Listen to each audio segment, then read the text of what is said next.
Praise the lord. దేవుని పరిశుద్ధమైన నామమునకు మహిమ కలుగునుగాక. ప్రభు నామమున మీ అందరికీ హృదయపూర్వక వందనాలు. ఈ ఉదయకాలము దేవుని వాక్కులు విందాం. యోహాను సువార్త 15వ అధ్యాయము 26వ వచనము. తండ్రి యొద్ద నుండి మీ యొద్దకు నేను పంపబోవు ఆదరణకర్త అనగా తండ్రి యొద్ద నుండి బయలుదేరు సత్యస్వరూపి అయిన ఆత్మ వచ్చినప్పుడు ఆయన నన్ను గూర్చి సాక్ష్యమిచ్చును. ప్రియమైన వల్లరా, నజరుడైన యేసుక్రీస్తు వారు చక్కటి విషయాలు తెలియజేస్తున్నారు. మరి సత్యస్వరూపి అయిన ఆత్మ వచ్చినప్పుడు ఆయన నన్ను గూర్చి సాక్ష్యమిచ్చును అని. మరి యేసుక్రీస్తు వారి యొక్క జీవితం గురించి మనందరికీ బాగా తెలుసు. ఆయన దేవుని కుమారుడై ఉండి ఈ భూమి మీదకి ఆయన వచ్చి ఉన్నాడు.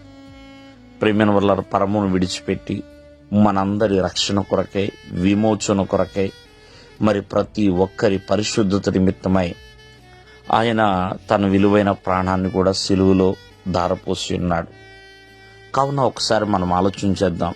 తండ్రి అయినా, కుమారుడైనా, పరిశుద్ధాత్మైన ఈ మూడు కూడా ఒకటే. ప్రియమైన వల్లరా, కావున ఆయన ఈ భూమి మీదకి వచ్చినప్పుడు దేవుడు ఎలా ఉంటాడనేది యేసుక్రీస్తు ద్వారా మనం చూడగలిగాం. యేసుక్రీస్తు ద్వారా దేవుడు ఎలా ఉంటాడా అని ప్రతి ఒక్కరికి కూడా ఆయన పరిచయం చేశాడండి. మనము చాలా శ్రద్ధగా ఆలకిస్తే, సత్యస్వరూపి అయిన ఆత్మ వచ్చినప్పుడు ఆయన నన్ను గూర్చి సాక్ష్యం ఇచ్చును. యేసుక్రీస్తు వారు గూర్చి మనము సాక్ష్యాన్ని వినగలుగుతామని. అలాగే యేసుక్రీస్తు వారు తను పరిశుద్ధంగా బ్రతికాడు. ఆయన యథార్థంగా జీవించాడు. ఆత్మానుసారంగా ఆయన నడుచుకొని ఉన్నాడు. తండ్రి మాట విన్నాడు. అలాగే తనను నమ్మిన వారు కూడా అలా ఉండాలనే దేవుడు కోరుకున్నాడు. ఒక మాదిరిని కూడా ఉంచి ఉన్నాడు. కాబట్టి ఆ పరిశుద్ధాత్మ దేవుడు ఎల్లప్పుడూ కూడా మనల్ని ఆదరించి, బలపరిచి, మరి చక్కగా ఆ దేవుని మార్గంలో నడిపించడానికి మనల్ని ఎంతగానో ప్రియమైన వల్ల పురుకొల్పుతూ ఉంటాడు. కావున ఆయన వాక్యం ద్వారా మనతో మాట్లాడతాడు. ప్రియమైన వల్ల ఆయన సన్నిధిలో మనల్ని బలపరుస్తూ ఉంటాడు.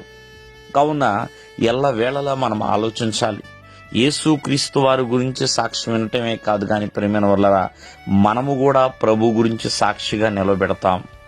అలాగా నిలవబడేలా దేవుడు మనం చేస్తాడండి, నడిపిస్తాడు.